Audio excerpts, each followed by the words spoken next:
So hi guys, pakita ko sa iyo ang aking ulam, ang sudan. Nagprito ko og tinangkong. So kinamuto na to, nanghugas naman ko. Ano lang. Gusto ninyo? Pwede sana kong itasagin. Lumang adobo ng manok.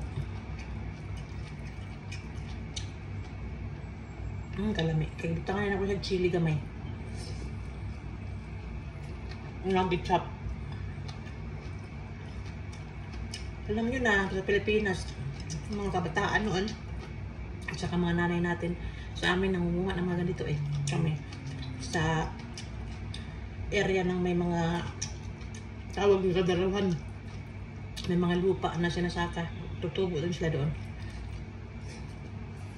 Pero ngayon, binigyan tayo ng easy life at sa Panginoon, by the time na nasa ating mga pagsisikap, so pwede na tayong bibili.